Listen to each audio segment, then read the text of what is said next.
Bueno, obviamente son reacciones desproporcionadas, pero también nos deja entrever pues lo que le pega, ¿no? Lo que le pica y lo que lo enchila, este tipo de cosas. Pero el presidente está confundiendo las cosas justamente porque él no hace la distinción que te comentaba hace un momento. Estos no son los medios haciendo las investigaciones, esto es el gobierno de Estados Unidos haciendo las investigaciones y utilizando a los medios como correa de transmisión para mandar mensajes que...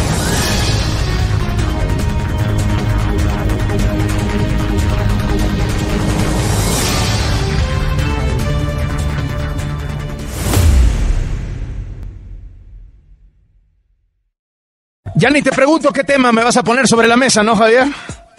Carlos, muy buenas tardes. Pues no, la verdad es que sobra la pregunta. Más bien aquí se impone otra, ¿no? Que es cómo interpretar estos reportajes que han aparecido en la prensa de Estados Unidos sobre investigaciones del gobierno de Estados Unidos de presuntos vínculos de las campañas del presidente López Obrador con el crimen organizado. Es decir, ya dos, ¿no? Pues ya digamos que va siendo una tendencia y sobre todo refiriéndose a periodos distintos de tiempo. El de ProPublica, recordemos, tenía que ver con presuntos sobornos que habría recibido la campaña de López Obrador del 2006 de parte del cártel de Sinaloa y los vasos comunicantes que tenían, que incluso lo platicamos aquí, algunos muy creíbles, ¿no? De relaciones entre candidatos que competían en ese entonces por la coalición que encabezaba López Obrador con el crimen organizado. Ahora el reportaje del New York Times pues tiene que ver con la campaña de 2018 e incluso momentos posteriores ya con López Obrador como presidente de la República, y habla de contactos con el cártel de Sinaloa, habla también con contactos de los Zetas, y en medio, por supuesto, pues están los testimonios de este líder del grupo de las ardillas, ¿no? Que dice que cuando era miembro de los Zetas había entregado dinero a la campaña del presidente también en 2006. O sea, son elementos que vienen de distintas fuentes, que tienen distintos orígenes, pero que apuntan todo en una dirección. Una de las grandes preguntas aquí es por qué están apareciendo estos reportajes ahorita, ¿no? Y la respuesta, pues más clara, ahí pudiera decir, es que se trata de filtraciones de la DEA.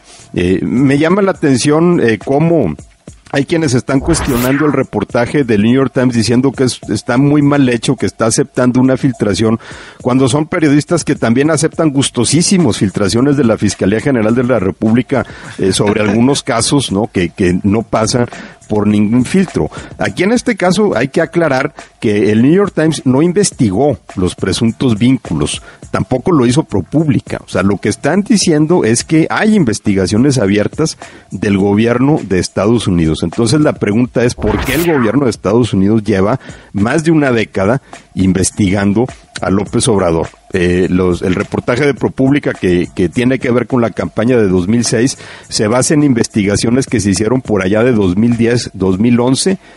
Las del New York Times obviamente son más recientes, pero pues júntalo y estamos hablando casi década y media de que le están hurgando a la campaña de López Obrador. Ya por qué no han derivado en ninguna acusaciones o por qué no produjeron ningún resultado, pues también se ha hecho notar, ¿no? Tiene que ver más con consideraciones políticas, las que tienen que ver con la campaña de 2006, pues para no exacerbar más el ánimo político golpeando a quien era en ese entonces un opositor, y estas pues obviamente para no dañar la relación bilateral del gobierno de Estados Unidos con el gobierno mexicano. Pero sí queda claro que la DEA o el gobierno de Estados Unidos, el Departamento de Justicia, le está dando una despedida al presidente López Obrador, ¿no? Porque otro elemento para interpretar esto es porque al final de la administración, ya cuando quedan unos meses para que termine el gobierno.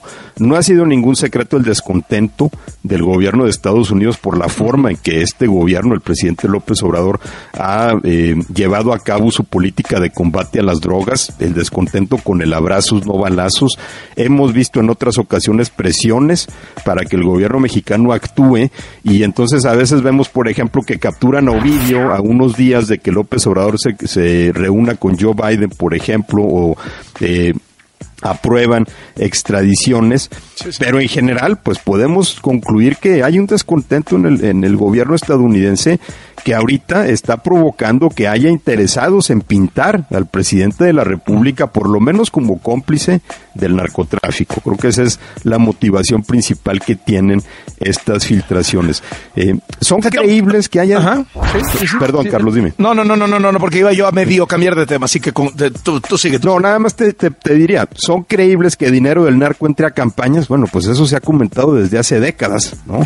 Es coherente que haya entrado de cárteles enfrentados entre sí, o sea, que también digan de que lo mismo recibió de Sinaloa que de los Zetas, pues también, porque los cárteles buscan cubrir sus bases, ¿no? Y las campañas también. Entonces, aquí lo importante es, como elemento de análisis, es por qué se están dando estas filtraciones, número uno, por qué el gobierno de Estados Unidos está investigando al presidente López Obrador, número dos, y número tres, es creíble que dinero del narco haya entrado en las campañas del PRD o de Morena.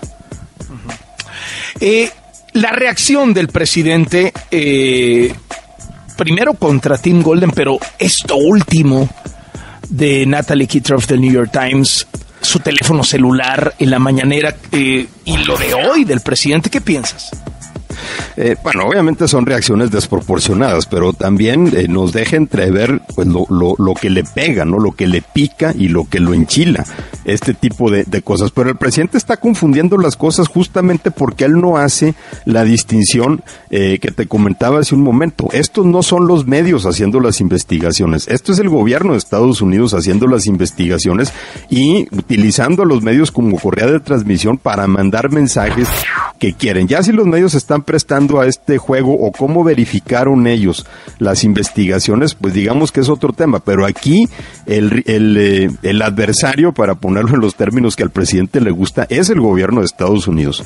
No se va a meter con eso, obviamente, porque el presidente no come lumbre. Entonces, pues sí, mejor se va a criticar y a descalificar a los periodistas que escriben estas investigaciones que a final de cuentas, pues sí cuentan con una corroboración, ¿no? En cuanto a las filtraciones, cuentan con una corroboración para ver que hay elementos que por lo menos pudieran corresponder a la realidad. El mismo reportaje del New York Times dice que la investigación de la DEA, del gobierno de Estados Unidos, está basada en informantes cuya información no se puede verificar. O sea, sí hacen esa aclaración, pero es muy claro que el presidente se está yendo, pues ahora sí, contra el eslabón más débil de la cadena, porque no se puede lanzar contra el gobierno de Estados Unidos. Y también queda claro igual que el gobierno de Estados Unidos no come lumbre tampoco, y como no pueden acusar al presidente sobre estas investigaciones o fincarle algunos cargos formales ahorita, porque obviamente necesitan al gobierno mexicano, pues lo están dando a conocer de esta manera. Sin embargo, también hay que recordar el caso de Honduras, ¿no? En donde un expresidente hondureño, el gobierno de Estados Unidos se esperó hasta después de que dejara el cargo Juan Orlando Hernández para imputarlo. Te agradezco mucho, Javier, te mando un abrazo. Gracias, Carlos, igualmente. Javier Garza, analista de este programa.